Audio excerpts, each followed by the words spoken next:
And good morning, everyone. Good morning. Good morning. Good morning. All right. Good morning. We are live on YouTube and we are also live on Podbean, on our Podbean platform as well. This will also be posted, of course,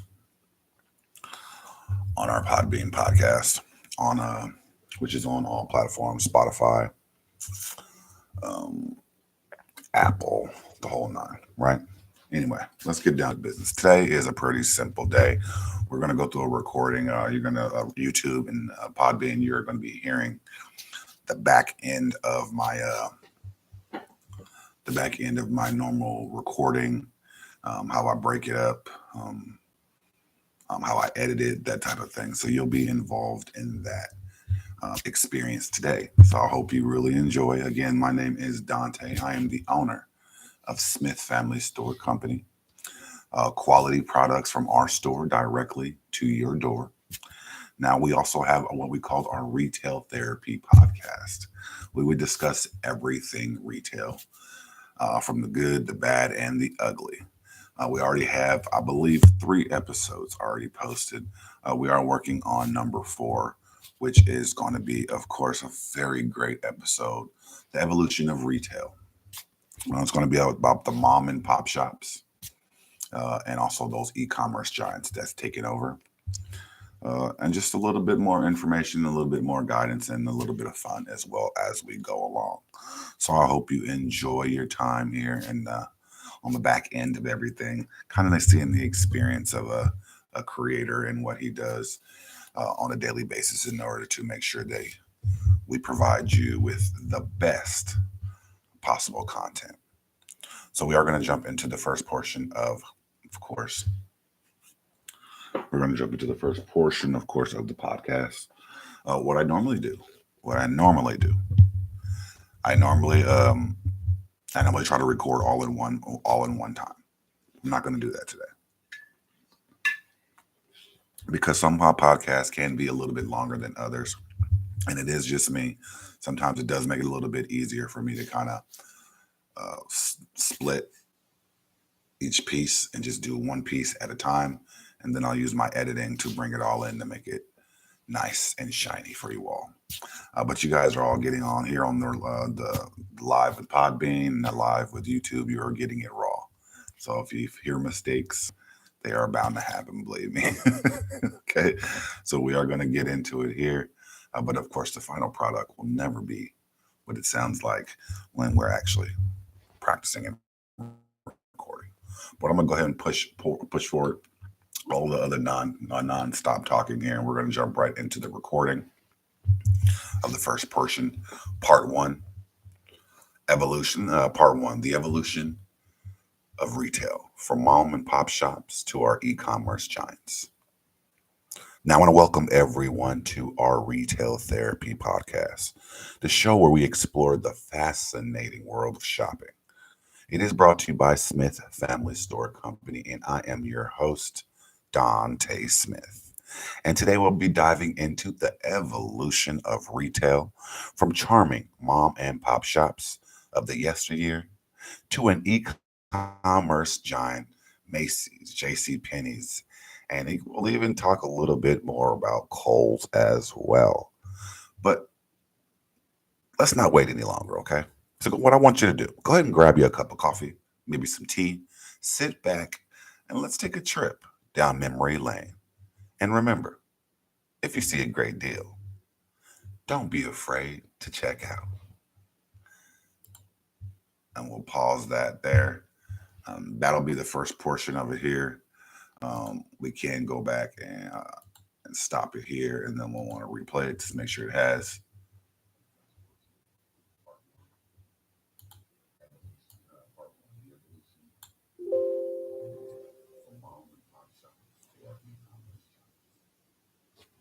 Now, I want to welcome everyone to our Retail Therapy Podcast, the show where we explore the fascinating world of shopping. It is brought to you by Smith Family Store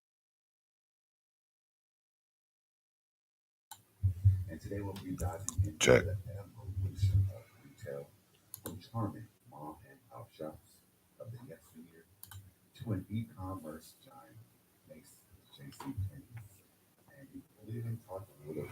I think I'm gonna try to redo that because I was not a fan specifically of the excitement or anything that came into my voice. All right, this takes longer than you would think, right? Anyway, so that was the first step to. That was the first step. I'm gonna try to hold my mic closer to me. Maybe perhaps that'll make a difference in the sound. Um, but we are going to jump back into it. See if we can do this one more time to make it a little bit more crisp.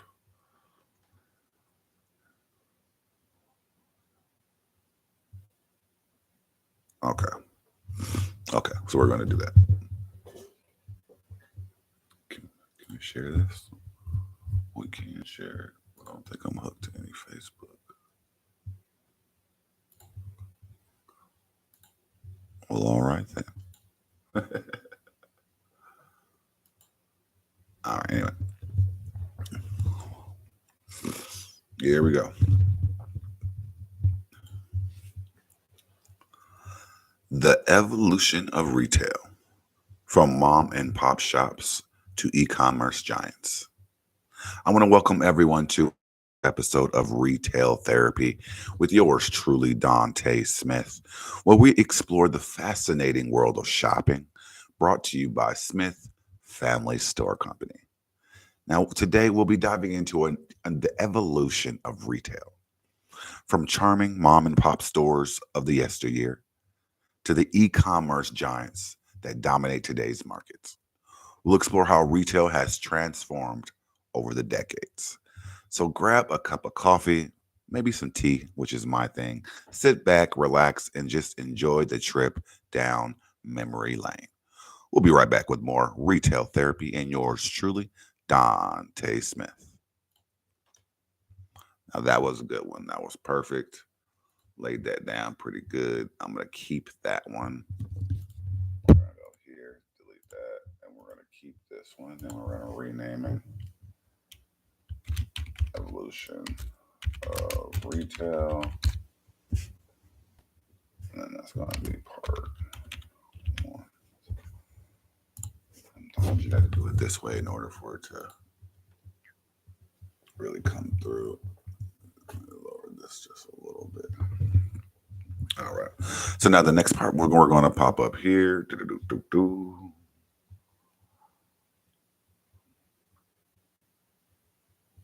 All right, here we go. Now we're going to jump into our second portion of recording.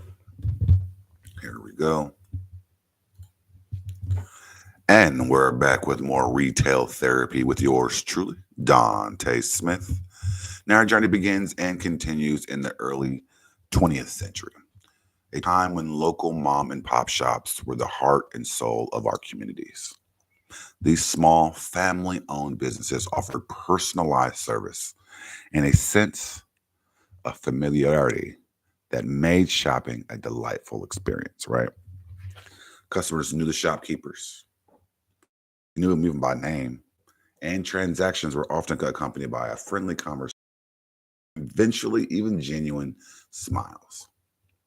These shops were more, excuse me, just looking for my cup here.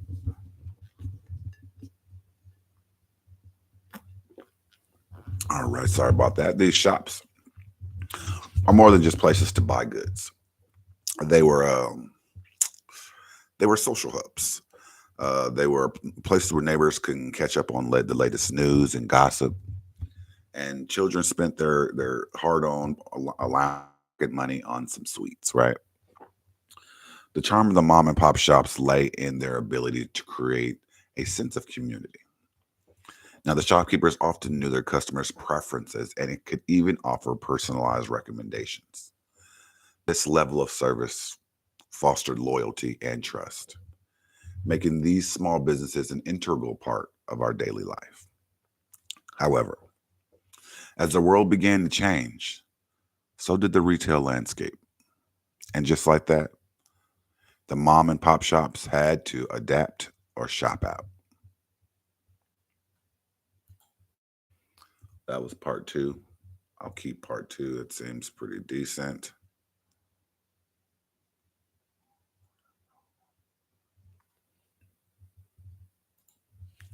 Now, in the mid 20th century, we saw the rise of the department stores, which brought a new level of convenience and variety to shoppers. These sprawling establishments offered everything from clothing to household goods under one roof. Under one roof, right? Making it easier for families to find what they needed in a single trip. Department stores became social hubs where people could only we'll restart that one.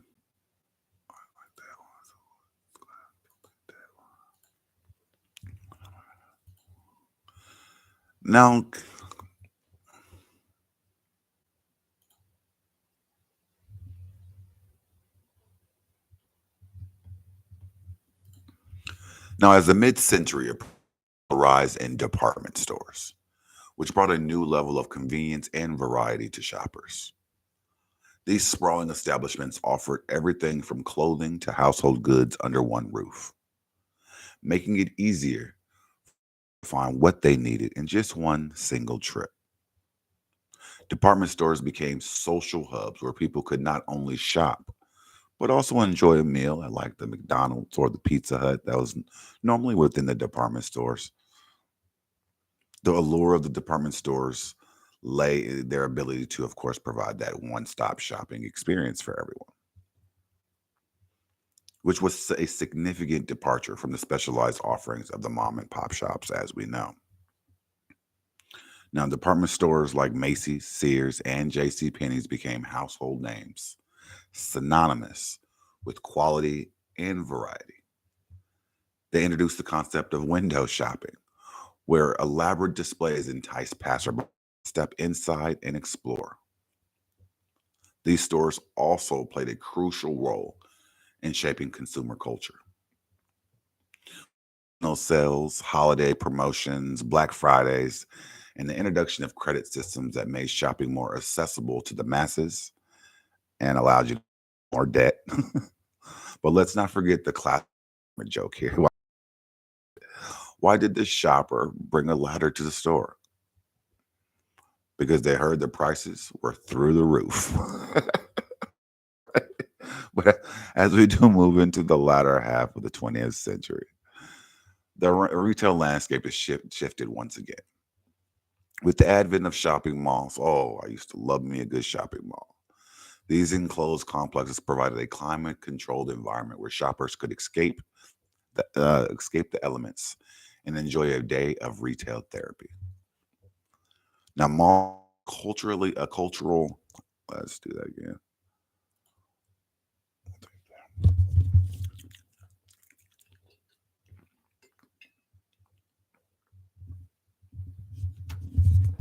Oh, what was that, Brenda?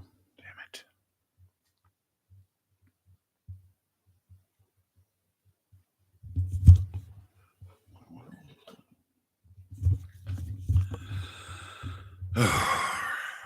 All over my. Okay.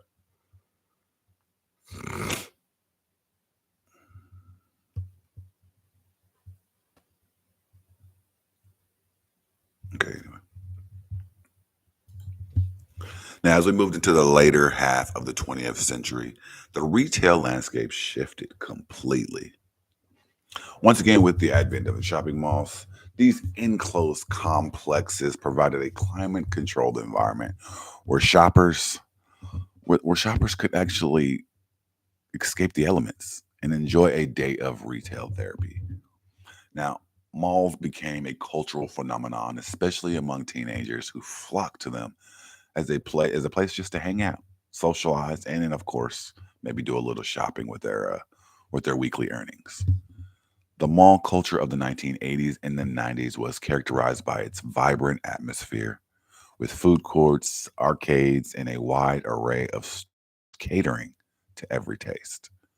Why did the teenager bring a pencil to the mall? I would never understand. In case they needed to draw some money. I'm just kidding, y'all. Anyway, shopping malls offered a unique blend of retail and entertainment, making them a destination in their own right. Right, right. Anchor stores like Bloomingdale's and dealers drew huge crowds, while smaller specialty shops provided niche products and services. The rise of the mall also gave birth to the concept of a mall rat, which is simply a term used to describe teenagers who spent their free time wandering along the corridors of the mall, socializing and window shopping. Now, in the late 20th century brought yet another transformation of the rise of the big box retailers like Walmart and Target, which we deal with today. These stores offer a vast selection of products at a competitive price, drawing in customers with the promise of a one-stop shopping experience, the convenience and affordability of a big box store, which made them a staple in American life. And of course, their influence continues to be felt today, as we know. The success of big box retailers can be attributed to their leverage economies of scale, offering lower prices and a wide range of products that appeal to budget conscious consumers. Now, big box stores revolutionized the retail industry by introducing the concept of everyday low prices. Sounds familiar? Which challenged traditional pricing strategies and forced competitors to adapt. These also embrace technologies, implementing sophisticated inventory management systems and supply chain logistics that ensured sales were always stocked with the latest products. Now, the impact of a big box retailer is extended beyond the retail sector, influencing everything from urban planning to labor practices. And here's a fun fact for you as well. Why did the big box store manager always carry a pencil? In case they needed to draw more customers. They never have to draw more customers because they have an unlimited supply of customers. But but perhaps the most significant shift in retail has occurred in the 21 and 21st century with the rise of e-commerce. Good old Amazon, good old even Walmart stepping in when it comes to the e-commerce as well. And Smith Family Store Company is a part of that e-commerce store as well. But companies like Amazon has revolutionized the way we shop, offering an unparalleled level of convenience with just a few clicks. We can have almost anything delivered to our doorstep, often within a matter of days, sometimes even within a matter of hours. The digital age has also given a rise to online marketplaces where small businesses can reach global audiences without the need for a physical storefront. Saves a lot on overhead. Now, e commerce has transformed the retail landscape in ways that we were thinking were unimaginable just a few decades ago. The ability to shop online 24/7 has given consumers unprecedented flexibility and choice and depth. Online reviews and ratings all provide valuable insights on into product quality, customer satisfaction, empowering shop informed decisions and decisions. Or e-commerce has further accelerated this trend, with smartphones and tablets becoming essential tools for modern consumers. The success of e-commerce giants like Amazon, Alibaba, eBay has spurred traditional retailers to adapt and even try to innovate. Many brick and mortar stores have embraced the omnichannel strategies, integrating their online and offline operations to provide a seamless shopping experience for everyone. Click and collect services, where customers order online and pick up in the store, have become increasingly popular. Now, it offers the convenience of e-commerce with the immediacy of physical retail, which is awesome. Now, as we look further into the future, let's, it's clear that retail will continue to evolve. Emerging technologies like artificial technologies, augmented reality, and blockchain are poised to reshape the shopping experience in ways we can only imagine. AI powered chatbots and virtual assistants are already enhancing customer service, provide personalized recommendations and support around the clock. Augmented reality allows shoppers to visualize products in their own home before even making a purchase, bridging the gap between online and offline shopping.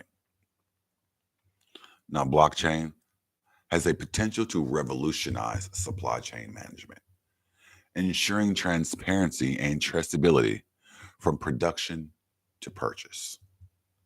Now, this could lead to more ethical and sustainable practices as consumers demand greater accountability from their brands. Now, the rise of physical experience. Let's pause that.